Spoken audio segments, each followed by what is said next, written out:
Welcome back. New numbers from state health officials this weekend showing underage tobacco and vape sales jumping to 13.6% this year in Wisconsin.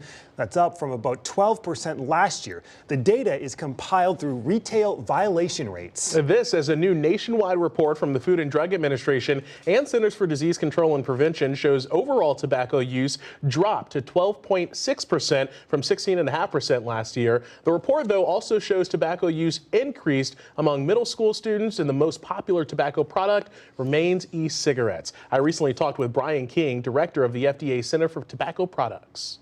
I want to start big picture. 10% of U.S. middle and high school students reported current use of any tobacco product. Is your goal to get that number to 0%? We want to get it as low as we can, and the good news is that we're headed in the right direction. The latest data did show a decline in e-cigarette use among high school students, and also a decline in smoked tobacco product use, including cigars. But it wasn't all good news. We did see a slight uptick among middle school students in overall tobacco use, but a good reminder that we've got to redouble our efforts if we're going to get those estimates down as low as we can. Yeah, you say there's more work to be done to build on this progress, so how do you do that?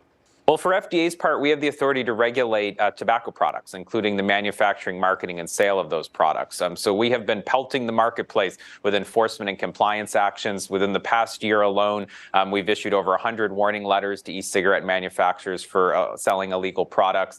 We've also issued the first civil money penalties and injunctions with the Department of Justice against e-cigarette manufacturers. And even just this past summer, we also did a series of retailer blitzes where we investigated retailers across the country, issued them warning letters for selling illegal products, and for those who are reinvestigated and still selling them, we issued civil money penalties. So we're taking that comprehensive approach across the supply chain from manufacturers, distributors, importers, all the way to retailers to make sure these illegal products, particularly the youth-appealing ones, don't continue. Wisconsin is one of a number of states part of a settlement with e-cig maker Juul over their targeting of the product to young people. What do states need to be doing? Do states need to be doing more to address this?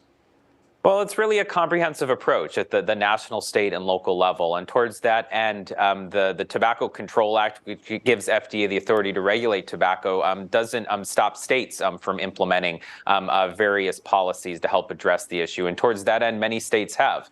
For example, several states have prohibited flavored tobacco products, including e-cigarettes. The data today show 90% of kids who are using e-cigarettes are using flavored products. And so it's certainly an important driver. But education is also key. There's a variety of state health departments and others who continue to issue campaigns to educate the public about the risks of tobacco product use among kids. And again, that's a complement to FDA's efforts. Again, we have a national campaign, The Real Cost, to warn kids about these health risks and make sure we continue to drive down rates of use. And so what's next? Now that we have the data from this survey, how do you take this data and implement it moving forward?